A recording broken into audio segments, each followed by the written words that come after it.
Eklige Gerüche im Camper. Meistens ist der Übeltäter der Abwassertank und über die Abflussrohre, über unsere Waschbecken gelangt dann dieser Geruch ins Wohnmobil. Und was man dagegen tun kann und wie man zukünftig dagegen vorbeugen kann, all das in diesem Video. Und damit ganz herzlich willkommen zu diesem neuen Video bei Fan-Verwend. Mein Name ist Markus und dieses Teil können wir uns hoffentlich am Ende des Videos komplett sparen oder beziehungsweise nur noch fürs Wäscheaufhängen verwenden. Worum geht es heute? Um unangenehme Gerüche im Camper. Ein Thema, über das man ungern spricht, weil es aber betrifft es einen natürlich nicht. Das ist so ein bisschen wie ein Pickel am Hintern, spricht man auch nicht drüber. Ich will das heute tun, aber keine Angst, das alles ohne Ekelheitsfaktor. Ich möchte dieses Thema für euch ganz einfach aufbereiten. Deswegen im ersten Teil gucken wir uns mal an, wie entstehen überhaupt solche Gerüche. Das ist sehr interessant und wichtig, damit man dann auch später richtig dagegen vorbeugen kann. Im zweiten Teil, und das ist jetzt ganz wichtig für all diejenigen, die gerade im Sommerurlaub sind und bei denen es gerade aktuell sehr stinkt, die springen über die Sprungmarke sofort in den zweiten Teil, denn da zeige ich euch, wie ihr direkt diese unangenehmen Gerüche bekämpfen könnt und vor allem, was ihr auch nicht unbedingt machen solltet. Und im dritten Teil, da schauen wir uns dann an, wie man zukünftig gegen solche Gerüche vorbeugen kann. Und dann haben wir hoffentlich alle eine richtig tolle Zeit in unserem Camper, gerade bei heißen Temperaturen. Ja, und damit würde ich sagen, können wir jetzt sofort loslegen. Und ich wünsche dir ganz viel Spaß bei diesem Video. Wie entstehen jetzt überhaupt diese Gerüche? Und dafür ist einmal ganz klar der Abwassertank einer der Hauptverursacher. Mikroorganismen, die in dem Abwassertank sich befinden, die sorgen gerade bei heißen Temperaturen, also wenn du im Sommer irgendwo schön auf dem Campingplatz in der Sonne stehst und eigentlich alles genießt, sich das Auto richtig aufheizt, für unangenehme Ausgasungen. Und über die Ableitungen kommen diese Abgase wieder zurück in deinen Wohnbereich, über dein Waschbecken in der Küche, im Badezimmer, über die Dusche etc., was du eben alles bei dir im Camper so verbaut hast.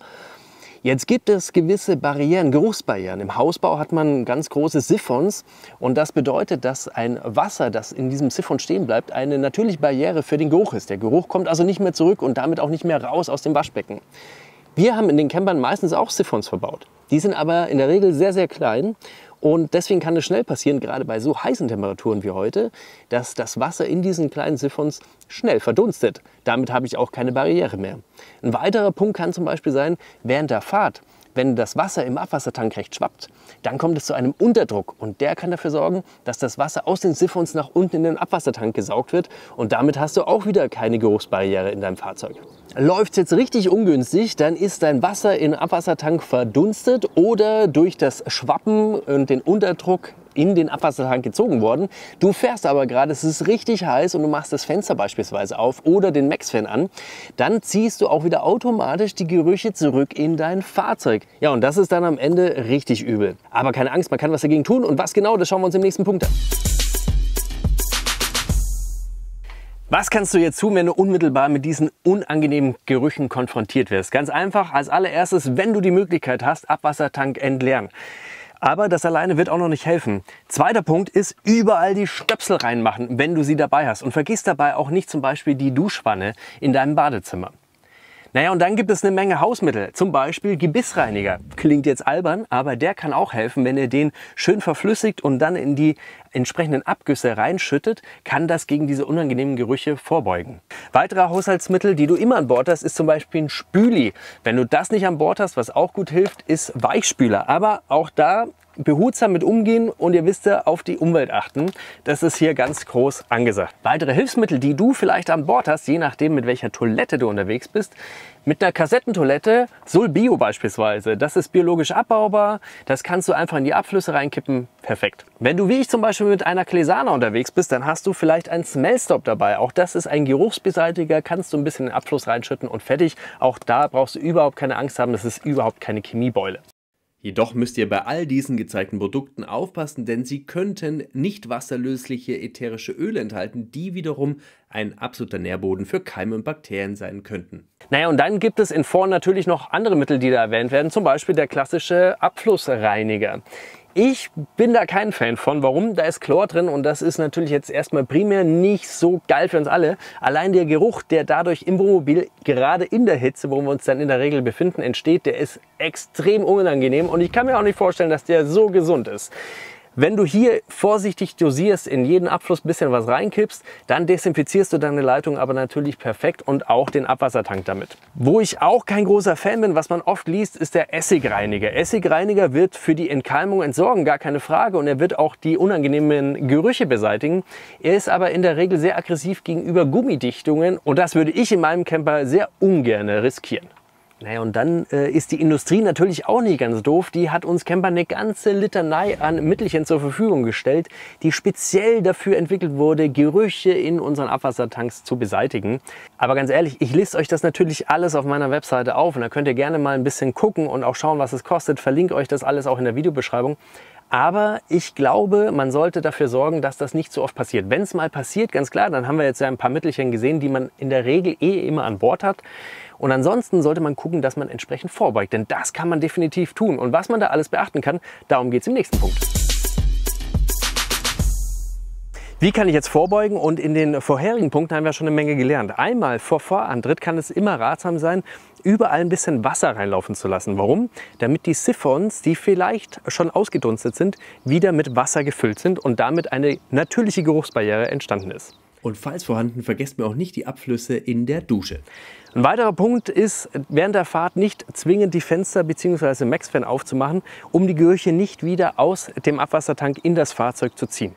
Ein weiterer wichtiger Punkt ist, den Abwassertank richtig trocknen zu lassen. Und da achte ich auf zwei Sachen. Und zwar einmal schaue ich, dass er wirklich komplett entleert werden kann. Ich nutze dafür die Schwerkraft und das bedeutet bei mir, ich schaue immer, dass mein Fahrzeug leicht schräg gekippt ist, dass wirklich alles rauslaufen kann. Ich mache das in meinem Fall mit Stützen, kann es aber auch mit Aufverkeilen machen etc. Ein zweiter Punkt, auf den ich achte, ist, dass ich dann das Ventil auch offen lasse, also dass es wirklich trocknen kann. Und das Ganze dann natürlich über mehrere Tage, je nachdem, was dein Reiseverhalten natürlich zulässt. Und das Ganze natürlich nur, wenn du damit nicht deine Umwelt irgendwie versaust mit deinem Abwasser. Ein weiterer, glaube ich, sehr, sehr wichtiger Punkt ist, dass du dein Abwassersystem reinigst. Ich mache das zweimal im Jahr, im Frühjahr und im Herbst, und da reinige ich wirklich den Frischwassertank über die ganzen Leitungen bis hin zum Abwassertank. Da gibt es ein eigenes Video zu, verlinke ich sehr gerne. Ein weiterer Punkt zur Vorbeuge können Silbernetze sein, aber ich weiß, die sind sehr umstritten, also lest da selber und informiert euch mal in Foren. Ich bin da kein Mediziner oder Wissenschaftler, ich kann das nicht in keinster Weise mit irgendwas belegen. Ich will es aber angesprochen wissen. Silberionen, die werden von diesem Silbernetz abgegeben und die wirken biozid und das sorgt dafür, dass Mikroorganismen im gesamten Wassersystem absterben und damit hast du eben auch nicht mehr diese Gerüche. Aber wie gesagt, guckt da selber und schreibt auch sehr gerne mal in die Kommentare, welche Meinung ihr zu Silbernetzen habt. Der wichtigste Punkt zum Thema Vorbeugen ist aber wahrscheinlich, dass ihr dafür sorgt, dass keine Essensreste in euer Abwassersystem gelangen. Das ist jetzt für einer, der sehr wenig kocht im Camper, super einfach. Aber gerade Nudelwasser oder Reiswasser zum Beispiel ist auch sehr, sehr gefährlich. Warum? Da ist Stärke mit drin und diese Stärke, die befeuert geradezu diese Mikroorganismen. Was kannst du also jetzt machen? Du kannst zum einen schauen, dass du dieses Wasser beispielsweise in deine Toilette abgibst, je nachdem, wie du da eben wieder unterwegs bist. Und bei meinem Kochverhalten habe ich alles auch so weit optimiert. Ich habe zum Beispiel so eine kleine Gummilippe, mit der ich wirklich die Töpfe komplett auskratzen kann.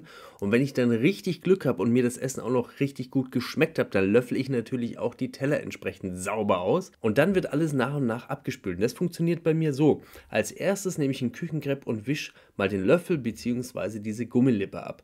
Und danach kümmere ich mich um die jeweiligen Schüsseln bzw. Töpfe, lasse ein bisschen Wasser dazu und dann putze ich das alles aus und schmeiße das dann am Ende in meine Toilette.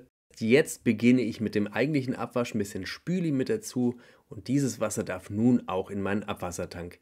Ich gebe zu, das Ganze ist ein bisschen nerdig, aber gut. Ja, und damit sollst du dann richtig gut fahren und eben keine ekelhaften Gerüche mehr in deinem Camper haben. Ja, soweit also meine Tipps gegen unangenehme Gerüche im Camper. Was hast du noch auf Lager? Welche Erfahrungen hast du? Sehr gerne ab mit dir in die Kommentare. Das hilft ja nicht nur mir, sondern der gesamten Community. An der Stelle herzlichen Dank dafür. Ein herzliches Dankeschön auch, wenn du ein Like da lässt. Das ist für mich immer eine tolle Bestätigung, weiterhin solche Videos zu drehen. Das würde ich sehr, sehr gerne machen. Deswegen auch sehr gerne den Kanal abonnieren, denn dann werdet ihr sofort informiert, wenn es hier auf dem Kanal ein neues Video rund um das Thema Camping gibt. Jetzt sage ich aber danke fürs Zuschauen und ich wünsche euch, egal wohin auch immer ihr reist, sehr, sehr angenehme, geruchsvolle Reisen und das Wichtigste ist, dass ihr gesund und glücklich wieder zurückkommt. Dann sehen wir uns beim nächsten Video wieder. Bis dahin alles Gute, euer Markus. Ciao.